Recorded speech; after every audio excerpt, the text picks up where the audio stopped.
Takrani. Welcome back to my YouTube channel. In this video, we will continue with Civics Chapter 4. Yes, working of the institutions. What we were seeing, how the institutions are working. I told you what are institutions and how they function.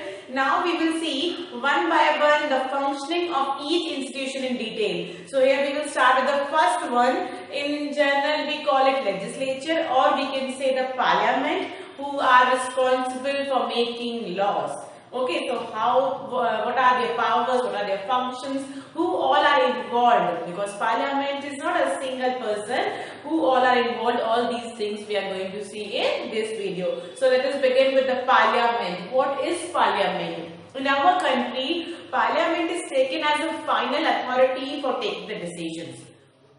Before that, let me take you to the previous topic. We have discussed one example, a long example. We discussed about the policy decision. If you remember, we were talking about how the decision of reservation was taken. Therefore, you have found the parliament somewhere?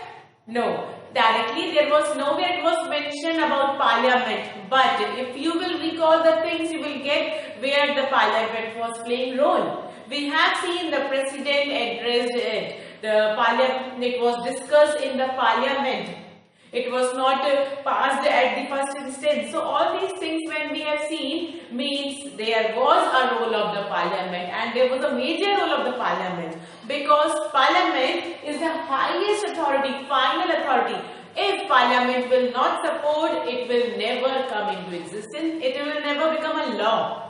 That policy decision was finalized only because the parliament supported it. Otherwise, it is not possible, because parliament is the final authority to approve it. Okay, so that is, we can say about parliament, the final authority for taking the laws, means for making the laws, even for abolishing the existing laws. Whatever is going on, they can stop it and they can come up with the new laws also. So that is the power of the parliament. Then, if the government can take the decision only if they are getting the support of the parliament. Same thing, if the government will not get the support of the parliament, the decision will not be taken. It will not become a law without the approval of the parliament. Okay, next, that is why it is taken as the highest forum, at the top level forum for the debates and discussions.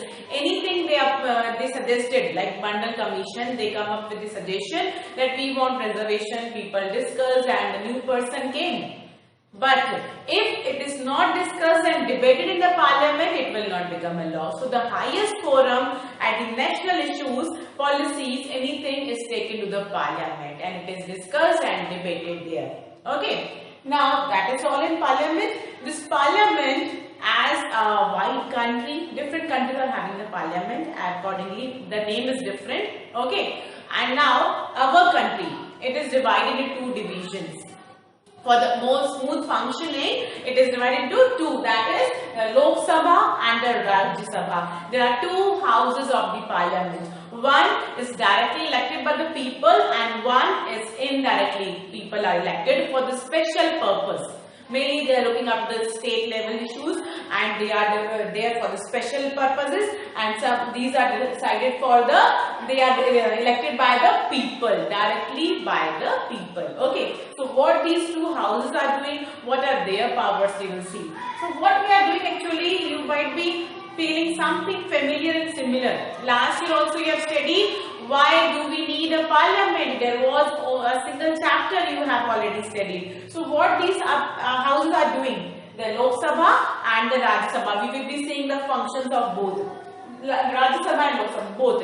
If it is about ordinary bills, bill means any suggestion, anything which is coming as to become a law for the decision making, they are suggesting. So that is known as a bill.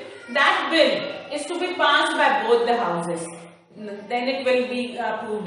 That is what parliament. No, when both the houses will agree, then only means that only says that parliament is supporting it and it will become a law. So both the houses need to approve it. Okay, so that is over.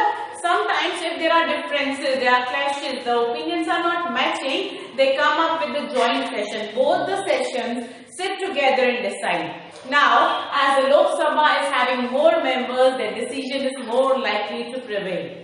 Okay, so that has happens with the bill. They discuss, they come together, and it becomes a law for them. Next, we'll talk about the Lok Sabha. Another important, we can say, power Lok Sabha is enjoying is a money power. Okay, power in the money matters. Lok Sabha is having. If the bill is related to money or budget, Rajya Sabha cannot cancel it, cannot reject it. It can delay it for 14 days and it may suggest some changes. But it is the power of the Lok Sabha. It is up to Lok Sabha. They want to take the decisions, take the changes or not. They are not bounded to follow the instructions or changes by the Rajya Sabha. So, Lok Sabha is more powerful in the money matters. They can pass any bill related to money. They have to take approval. Of course, they have to take approval from the Rajya Sabha. Okay. Again, the next thing, Lok Sabha is controlling the whole Council of Ministers. Now, who are the Council of Ministers? Along with these ministers, the one who is getting the majority support will become the Prime Minister. Prime Minister is a part of this Council of Ministers. He is the head. Okay, so he will become the Prime Minister. But if the members of the Lok Sabha, they are passing a no confidence vote. Lok Sabha is passing no confidence vote. If they are not satisfied with these cabinet council of ministers, they can pass a no confidence vote. The whole ministry, even including the prime minister, all the council of ministers, they have to quit. They have to leave their place. Okay, that is the power of the Lok Sabha. Power of the Lok Sabha. Rajya Sabha is not having such power. Okay, I hope you got the difference between here. We can make questions like the difference between Rajya Sabha and Lok Sabha. Who is more powerful? Suggest. So you have to suggest these points. Who is more powerful? We have seen Lok Sabha is more powerful. The reasons also are there. Then the two houses, you should know what are they responsible for. And one more thing, the president. Where is the president now? President is the part of the parliament.